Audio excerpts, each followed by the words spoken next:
Halo, ketemu lagi di Hobi Kayu. Beberapa waktu lalu itu ada beberapa request dari teman-teman. Request review bor Makita. Bor Makita yang kayaknya sekarang lagi rame juga diomongin. Ini Makita Hammer Drill. Jadi bisa untuk beton DHP 453. Jadi untuk toolsnya atau bare toolnya dia tipenya DHP 453. Sedangkan untuk di Indonesia, itu kode paketannya DHP 453 SFX 8. Nah, ini harganya kalau di toko online dimulai dari 1,9 plus untuk paketannya atau untuk kitnya. Nah, untuk paketannya atau isinya di harga 2 juta itu 1,9 sekian. Itu kita dapat bare toolnya, kita dapat toolsnya, kita dapat baterai satu yang 3 ampere hour sama charger. Jadi isinya cuma 3 ini aja dalam satu paket di dalam kardus ya. Kayaknya sekarang untuk produk-produk Makita yang baru masuk atau baru keluar itu tanpa box, tanpa kopernya. Jadi cuma kardus saja. Terus rata-rata baterainya cuma satu tapi dia yang 3 ampere. Nah ini saya nggak ada contoh boxnya karena ini Makita ngirim cuma toolsnya aja tanpa box. Terus untuk chargernya dia yang masih standar, yang masih SD, jadi belum yang rapid charger atau belum yang fast charging. Kayak untuk speknya RPM maksimum dia di 1300. Terus untuk torsinya dia di 38 Newton meter. Dua kecepatan, settingan torsi untuk baut skrup itu ada 16 settingan gearnya standar lah ya, ada untuk hammer, terus juga untuk drill dan untuk driver. Oh iya, ini 18 volt, jadi Makita 18 volt, terus dia belum brushless. Terus untuk ukuran cak standar setengah in atau sekitar 13 mili ish. Mungkin kalau yang saya lihat bentuknya itu old school banget. Bentuknya ya kayak bor-bor sebelum zamannya lithium, masih kayak bor masih pakai baterai niket, terus dia agak panjang dan agak dangak ya. Kayaknya kalau sekarang produk-produk cordless baik itu Makita atau brand lain itu sudah model yang lurus, sudah mulai yang horizontal, terus dia model yang gemuk, gendut, tapi ini modelnya panjang. Jadi lebih tipis terus lebih panjang. Nah, saya kaget juga pas ngelihat barang aslinya. Gitu maksudnya, gede banget.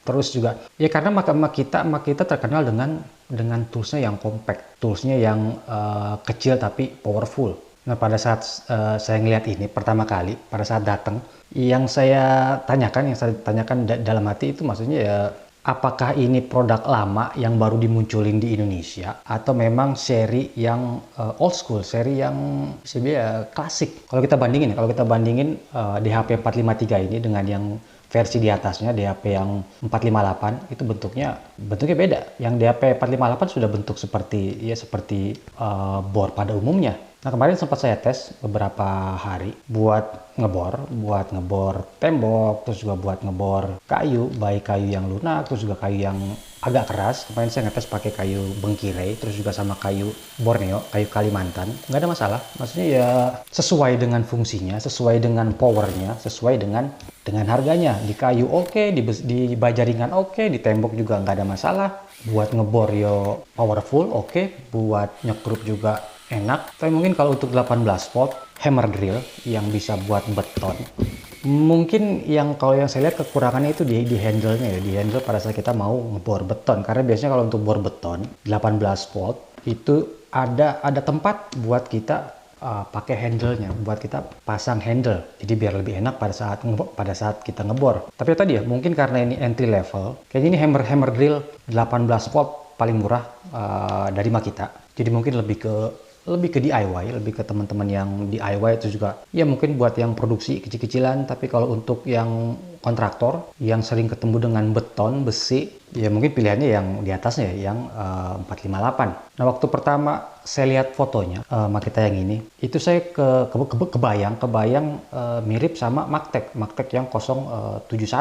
MT071 sekilas mirip, tapi ternyata yang Makita ini lebih panjang ya, lebih panjang. Terus ternyata harganya lebih murah dibandingkan dengan yang Maktek MT071 itu harga di sekitar 2,5an. Itu juga saya kaget. ngelihat harganya, walaupun speknya di atas Makita yang ini sedikit, tapi harganya jauh di atas Makita untuk Magtech loh. Maksudnya ya ibaratnya Xenia lebih mahal daripada Avanza. Cuma kalau untuk yang Magtech dia dapat dua baterai 1, sekian ampere hour, sedangkan ini cuma dapat satu. Tapi dia sudah 3 ampere hour. Nah kalau disuruh milih antara Makitanya, ya saya kan pilih Makitanya dibandingkan dengan yang Magtech. Nah untuk yang saya suka dari Makita ini, saya belum ketemu secara teknis yang saya suka di mananya, secara produknya, build quality standar Makita, caknya oke, terus karet gripnya enak, walaupun agak sedikit besar buat tangan saya. Suara juga nggak terlalu kasar. Terus kalau untuk beratnya, nah ini kalau untuk berat ya masih lebih berat yang Makita. Cuma dia lebih mungkin karena lebih panjang, maksudnya central gravity-nya dia di tengah-tengah, bisa lebih stabil dibandingkan dengan yang kalau misalkan yang seperti ini bentuknya, dia kan agak berat ke depan, sedangkan kalau ini bisa lebih stabil karena dia ya seperti di tengah, handle-nya ini seperti di tengah bodinya. Nah kalau pertanyaannya saya disuruh milih mana antara DHP 453 atau Stanley SBH 201, karena harganya sama kan, harganya sekitar 1,9an. Yang Makita tadi charger baterai 1 tapi 3 ampere, yang Stanley dapat copper, terus baterainya 2 tapi 1,5 ampere, terus sudah brushless. Pilihannya sulit karena kalau dari power yang Stanley jelas lebih powerful, hampir secara di atas kertas hampir 2 kali lipat yang Makita. Nah, tapi kalau saya ngelihatnya dari baterainya, bukan karena 3 ampernya. Tapi kalau misalkan saya belum punya Stanley atau belum punya Makita, terus saya punya plan ke depan akan beli tools lagi, mungkin saya akan pilih, ya bukan mungkin ya, saya akan ambil Makitanya karena 18 volt Makita itu kan toolsnya banyak, jadi kita bisa pakai baterainya ya cuma satu, dan kita bisa pakai untuk mesin lainnya. Jadi lebih ke investasi baterainya, walaupun agak sedikit nanggung untuk yang 453 ini. Mungkin kalau misalkan saya bisa nabung, ya saya akan beli yang 458, walaupun harganya cukup jauh ya antara yang 453 dengan yang 458. Tapi kalau dilihat dari harga, mungkin teman-teman bisa tebak nggak kalau toolsnya aja ini harganya berapa kira-kira? Karena gini, ini coba kita asumsikan harganya 2 juta. Baterai Makita 3 ampere hour ini harganya 1 juta satu baterai. Terus untuk charger itu yang standar, belum yang fast charging, itu sekitar, kalau yang saya lihat di toko-toko online itu sekitar 600.000. 1.600.000. Jadi 1,6 kalau harganya 2 juta berarti kan bornya aja 400.000. Nah waktu itu juga ada yang tanya bisa nggak sih kita beli Makita bare tool-nya aja. Terus kemarin sempat saya tanya juga ke Makitanya, beberapa tools bisa, cuma saya belum dapat listnya tools apa aja yang kita bisa beli toolsnya aja atau bare tool-nya aja.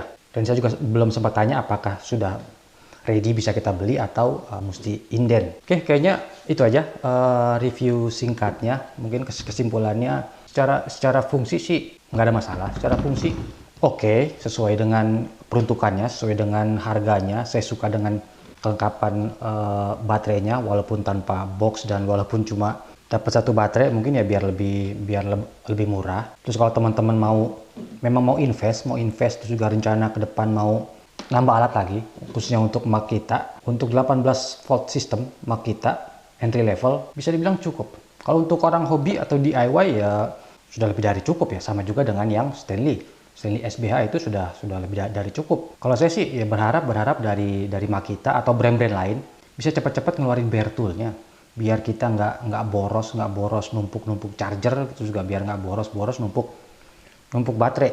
Saya juga nggak tahu kenapa sampai sekarang brand-brand besar di Indonesia, besar maupun kecil, belum ready, belum siap untuk ngeluarin produk bare tool. Padahal di luar semua bisa kita beli bare toolnya aja. Nah, untuk pasangannya ini, maksudnya untuk impact drivernya itu ada. Itu mungkin nanti saya akan review bulan depan. Nah, kalau ini proper Makita nih. Nanti ya tunggu aja reviewnya. Kalau sempat nanti saya upload bulan depan. Dan kayaknya untuk yang impact driver nanti kita akan tes atau kita akan adu sedikit dengan Stanley SBI. Oke. Semoga bisa memberikan informasi buat teman-teman. Seperti biasa, kalau untuk power tools, kalau untuk tools, sesuaikan dengan kebutuhan, sesuaikan dengan budgetnya. Jangan terlalu dipaksakan. Yang jelas, get the right tool for the right job. Oke, kita ketemu lagi nanti di video-video berikutnya. Sampai jumpa.